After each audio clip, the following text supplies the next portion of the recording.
अब अगर आपका एमएमसी खराब है तो एमएमसी से डेटा तो रीड आप कर नहीं पाएंगे। ठीक, अब डिपेंड ये करता है कि अगर उस फोन के अंदर, फिर आपको ये देखना पड़ेगा कि अगर इस फोन का हमारे पास में आईएमआई का बैकअप नहीं है तो क्या हमारे पास में इस फोन का आईएमआई रिपेयर करने का कोई दूसरा ऑप्शन है क्या, या कोई दूसरा ऐसा सॉफ्टवेयर या कोई दूसरी ऐसी डिवाइस हमारे पास है क्या कि जो एमएमसी का आईएमआई राइट कर सके, मतलब फोन के अंदर आईएमआई राइट कर सके। ठीक, अगर ऐसा कोई ऑप्शन है तो आपको कोई दिक्कत नहीं होगी। अगर आपके पास में ये ऑप्शन नहीं है तो आप सेट को तो फ्लैश करके चालू कर देंगे, लेकिन क्या होगा, सेट में नेटवर्क नहीं आएगा। सेट चालू हो जाएगा सिर्फ, लेकिन नेटवर्क नहीं आएगा। जैसे अभी आप यहाँ पर देखिए, यहाँ पर हम लोगों ने क्या किया है, स्कैन किया हुआ है कि नहीं किया हुआ है। स्कैन करने पर यहाँ पर हमको सारी फाइलें दिखाई पड़ रही हैं। अब यहाँ पर लाइन से सारी फाइलें इसकी दिखाई पड़ रही हैं, जो जो चीज़ें हैं, जितनी भी चीज़ें हैं। अब इसके बारे में आपको कंप्लीट नॉलेज की ज़रूरत नहीं है कि कौन सी फाइल का क्या काम है, कि MCFG किस काम के लिए, MDTP किस काम के लिए है, ये किस काम के लिए है। आपको अभी जैसे यहाँ पर देखिए, ये यूज़र डेटा है, क्या है, इसके अंदर 23.87 GB लिखा है।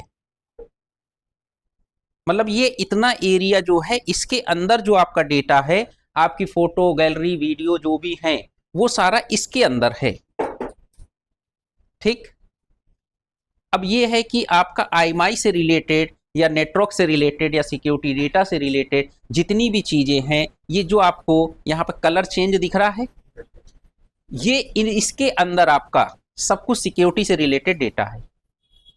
तो अगर आपको ये एमएमसी को रिपेयर करना, या मान के चलिए आप चाहते हैं कि अपनी दूसरी आईसी लगाना, तो आपको क्या करना होगा कि ये जितनी भी ये फाइलें हैं, इन फाइलों को बैकअप ले लेना है, यानी इसकी एक कॉपी बना के अपने सिस्टम पे रख लेनी है। और जो भी आप नई एमएमसी लगाएंगे या इसी एमएमसी को अगर रिपेयर करेंगे, तो इस एमएमसी को रिपेयर करने पर जब आप ये डेटा डाल देंगे तो आपका पूरा आईएमआई वगैरह इस फोन का सब कुछ आ जाएगा। और अगर आप ये बैकअप नहीं डालेंगे तो आपका बैकअप नहीं आएगा।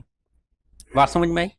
तो आपको सिंपली कुछ नहीं करना होता है, इसके अंदर आपको ये जितनी भी चीजें या आपकी कलर चेंज है, सारी इस ऑप्शन के ऊपर आपको कुछ नहीं करना है, टिक लगा लेना है जिसका जिसका आपको बैकअप चाहिए। और उसके बाद में आप जब रीड पे क्लिक कर देते हैं तो यहाँ रीड का ऑप्शन आ जाता है।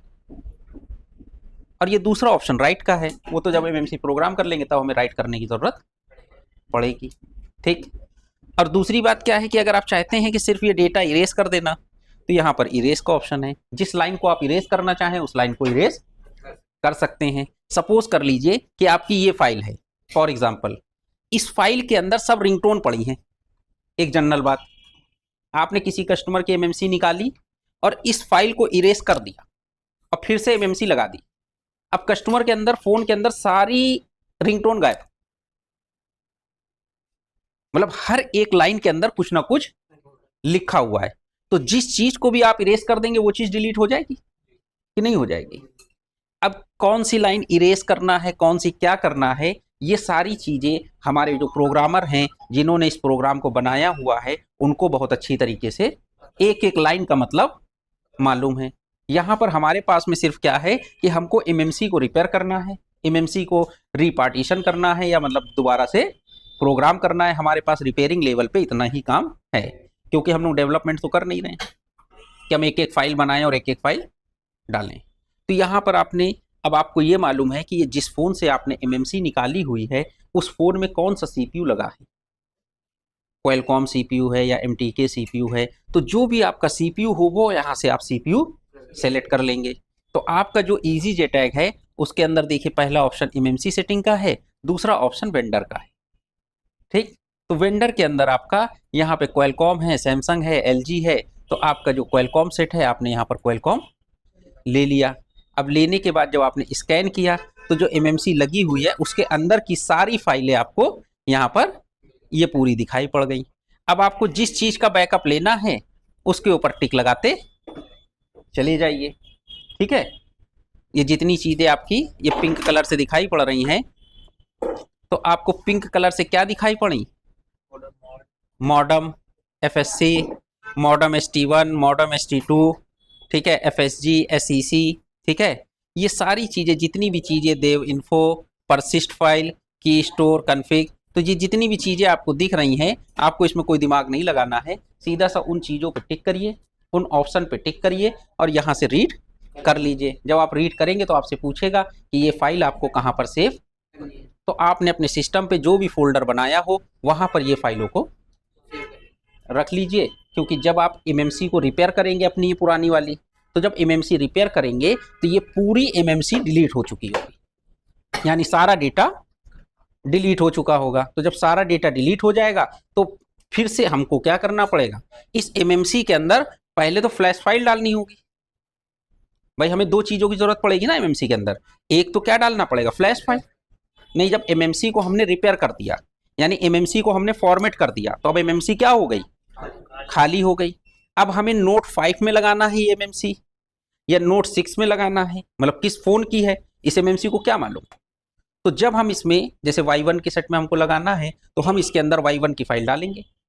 तो Y1 की फाइल डालते ही Y1 का फर्मवेयर तो आ गया, लेकिन अब उसको ये थोड़ी मालूम उस फोन का IMEI वगैरह क्या है। बात समझ में आई। अभी इसी जगह पे MI का Y1 किसी दूसरे कस्टमर का फोन होता, मान लीजिए ये महेश का है, दूसरा सुरेश का है, तो अगर हम सुरेश वाला डेटा राइट कर देंगे तो सुरेश के फोन की पूरी IMEI वगैरह सिक्योरिटी डेटा सब कुछ, और अगर महेश का राइट कर दिया तो महेश का आ गया। तो फोन हमारा XYZ जिस भी कस्टमर का होगा जिसका हमने बैकअप लिया है, उसका बैकअप उठा के इसमें डाल देंगे।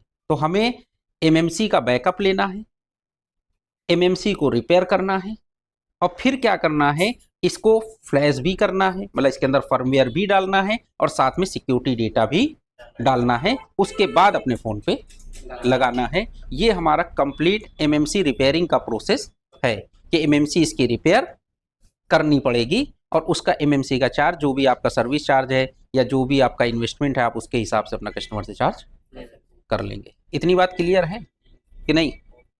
ठीक, हेल्थ भी आपको पता चल गई कितनी हेल्थ है। अगर हेल्थ खराब है तो MMC रिपेयर करनी पड़ेगी। MMC अगर आपको रिपेयर करनी है तो पहला स्टेप क्या है कि MMC को आप कनेक्ट करिए, कनेक्ट करने के बाद उसका बैकअप लीजिए, फिर आपको ये देखना है कि MMC कैसे रिपेयर होगी, उस MMC को रिपेयर कर लीजिए, और जब MMC रिपेयर हो जाएगी तो फिर से आपको दोबारा से रिपीट प्रोसेस, उसके अंदर फर्मवेयर और सिक्योरिटी डेटा दोनों चीज़ें MMC के अंदर अवेलेबल होनी चाहिए। ठीक है।